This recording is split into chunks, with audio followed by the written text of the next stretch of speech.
1. What is up, mindful meatheads? Welcome back to video number 5, podcast number 3.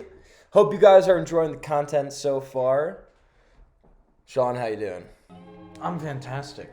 Sean's going to be eating a little bit right now because he's behind, but ignore, not even kidding, this man literally hums like he's railing a girl while he eats. It's like so sexual.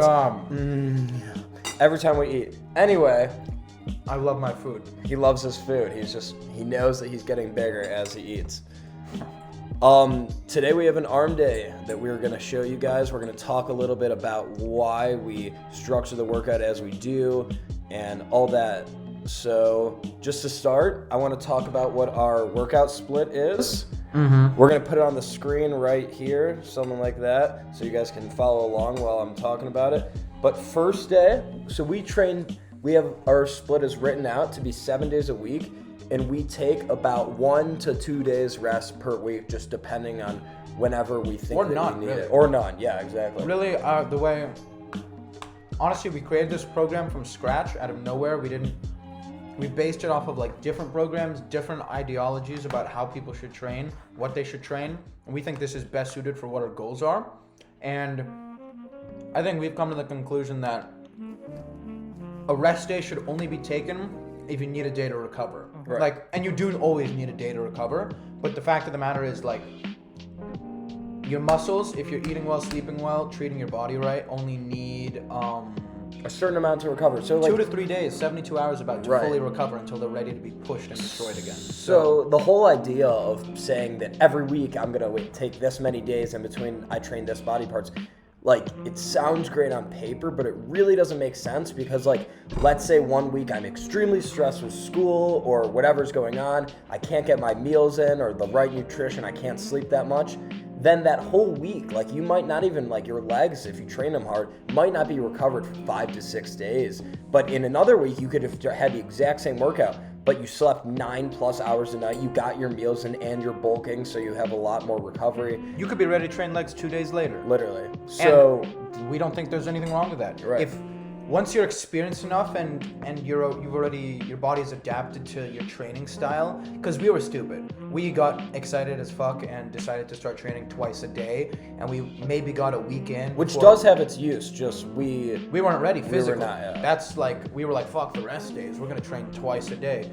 I was like taking naps 3 times a day. I strained my back. We were like, this is not it, or at least not it yet, for another year or so. But the point is, when you've gotten to the certain point where your body's like used to the conditioning you're giving it, really your rest days should be dependent on when you need to rest. Right. Like we just listen to your body. Yeah, our plan is the plan going into it, headspace wise, don't have any rest days. So, but that's not what happened. Like last week, we had to take 2 rest days because we had trained so hard and just it didn't work out. Where like we were recovered enough, and that's just like, and that way we were able to have better workouts. But this week, ideally, we won't have to take any rest days, so we'll just see how that goes. Anyway, to get into it, we have our leg day, and we will do workouts for we'll do podcasts for every workout, so you guys will see how that works. What exercises, how many sets, reps, our mentality, all that, how breaking down the movements. And so the first thing that a lot of people are probably asking themselves is why we have an arm day. Or at least, one workout. Only to we don't run a bro split or a pro split, but we think that having an individual arm day is imperative for a good-looking physique, because if you look at like the old school bodybuilders, not like there's anything wrong with the new school bodybuilders, but I think most people can agree that the art of bodybuilding originated around when Arnold was big, and even before that, like Steve Reeves, when these guys like wanted to create almost a statue, and one of the things they had was very big arms. So what Sean and I did was we dissected the different training philosophies between modern day and old school, and we noticed we just don't train arms as hard anymore. Like we have all these push-pull leg splits that like arms, like biceps just gets thrown in the end after back when like you really can't prioritize it, and there's nothing wrong with that. but Yeah. we want big arms. We started asking ourselves, why are arms not prioritized like back and chest and those other muscles, when in reality, just like those other muscles, they're as noticeable in whatever you wear. When you take your shirt off, everything aesthetically wise, arms are just as important. And when you look at the golden era old school physiques, those dudes had like big arms, and they looked different than the type of big arms you see nowadays on bodybuilders. And it's not like this weird, like, there are a couple of theories we have of why the muscles look different, but if you look at a new bodybuilder, and I'll throw up some pictures on the screen. If you look at like a modern day bodybuilder, say like, even if we want to look in the classic division, say like Chris Bumstead, his arms look great, but they just don't have the same like roundness type shape that like Arnold's arms had, or like a couple of the other older your guys. eyes are like drawn Tom to the Platz shoulders first. Right. Same with like Callum Von Moger. His shoulders are so fucking capped, and his delts are so like popping out. It's almost like his shoulder's so good that it blunts how your arm looks.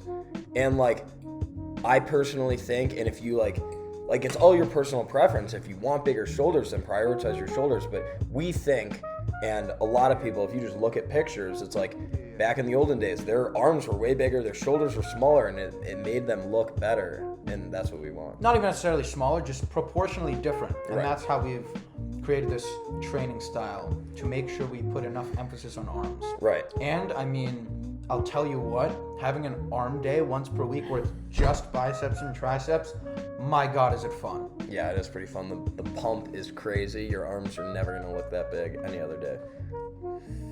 Also, another one of our ideas about exercise, which has to do with like some of the old school mindsets to lifting, is you should basically, whether it's order, whether it's exercises, to a certain extent, have a different workout every single time you go to train. And that doesn't even mean switching up the exercises necessarily. You could have the same 4 bicep. Let's say you found these 4 bicep exercises that are just like do gnarly things to your arms. Then like it wouldn't make sense to totally omit them, but instead maybe you just switch around the order to switch up, like just shock the muscle. Maybe just bromid them. Right. Rearrange the order, but keep the exercise. All right, so now we're gonna put in some footage from our arm workout. It's in the order that we worked out in. We started with skull crushers. Right. Which we haven't done yet. Yeah, we're gonna go over why we started with that and our different philosophies and reps and sets. So hopefully you guys can take this arm workout and emulate it for yourself and see how awesome it was. Right, exercise number 1, we got some skull crushers. So if you watch here, you're gonna see that I'm going down and I'm pretty much about to hit my head, hence the name Skull Crusher. And here we did 1 warm-up set of 20 reps. We did 1 working set of 12 to 15 reps. And I almost went to failure, but not quite. And then we did 2 working sets with some force reps at the end, aiming for 12 to 15. So after that, we were supersetting the skull crushers with bicep with bicep curls. And if you can see by the video, I am swaying a little bit, but honestly, towards your last few reps, it's okay to cheat. For what we should have been doing was having Caleb spot me, but we were working out with 3 people and we were on a little bit of a time crunch.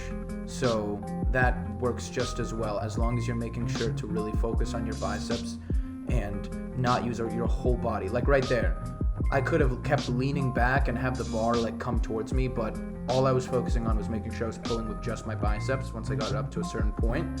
So I got stuck a little bit and I just pushed through it. So that's what it should be.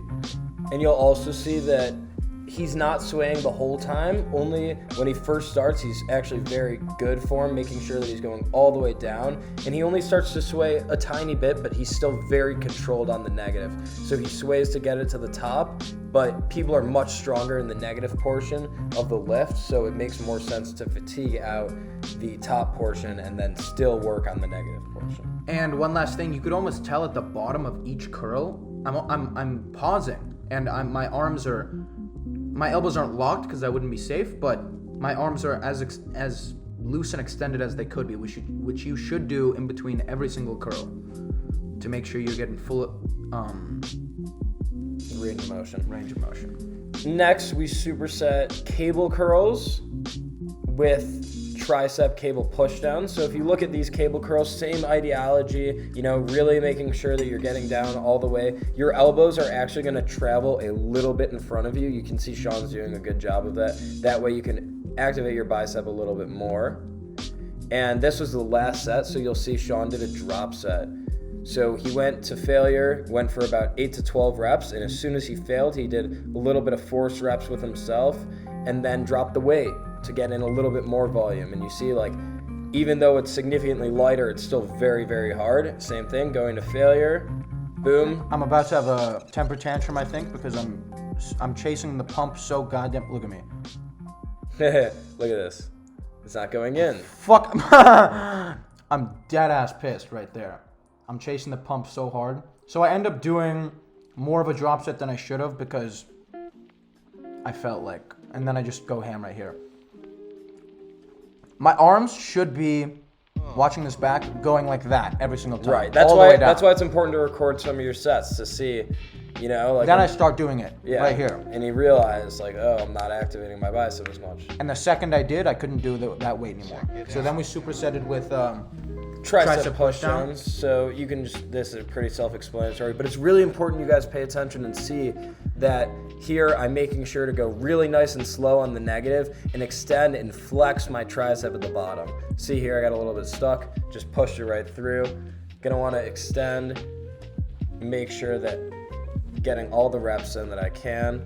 And another thing that you'll see if you watch this is the bar's traveling slightly in front of me. I'm not bringing it towards my balls or anything. It's going straight up and down. It's going straight up and down. This way I can really get more of a tricep activation. A lot of people bring it into their chest or their stomach, and that's just not what we want to see. We want the tricep to be fully locked out and fully engaged. And if you're watching Caleb's elbows, from the full range of motion, they're basically staying in the same exact spot. They're not going up, they're not going down.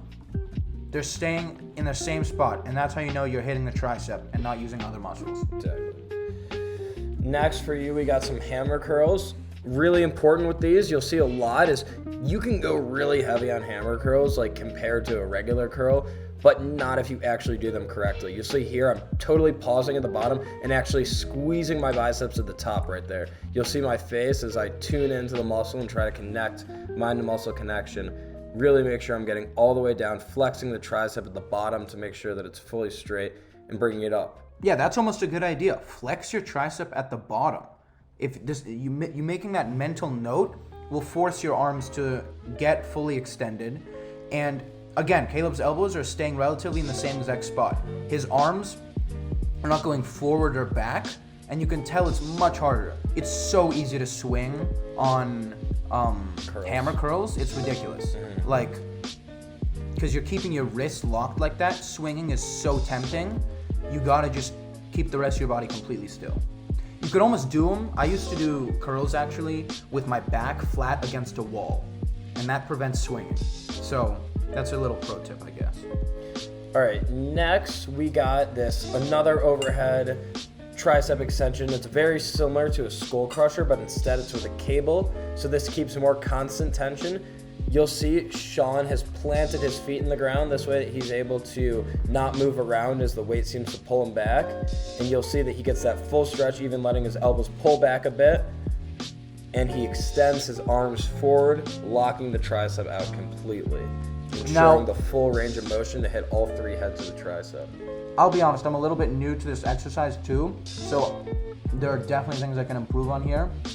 The bar is moving very much at a downward angle rather than outward, but again, the machine was set up higher than me and I didn't spend too much time thinking about how I was going to lay it out. So again, I do make sure I'm only hitting the triceps and I'm keeping the rest of my body planted and almost, I'm applying a lot of force against the machine itself with my ass to make sure I'm not flying back. Like there, I tried to push my back a little bit and I literally couldn't do it anymore. So that's how you know you're going to failure.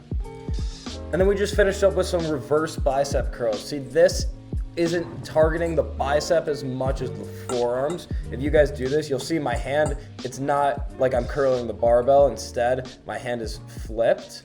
And this really hits your tricep, but if you see, same thing, I'm going down, flexing the tricep at the bottom, making sure not to sway a lot. This is only 60 pounds, very light compared to what I was doing barbell curls with. And then I decided, fucking hard if it's you do it very right. hard. And then I decided to do a drop set. You know, we throw drop sets in whenever we feel like we need them. Or We you pretty just much wanna throw them in at the last set of almost every exercise. Right, just to get some extra volume in, we're bulking up. Your arms look fucking crazy, dude. Thank you. Peep the tattoo. You can't read it right now, but it says never strong enough. It's lit. Hope you guys enjoyed. Stay tuned. We got more videos to come.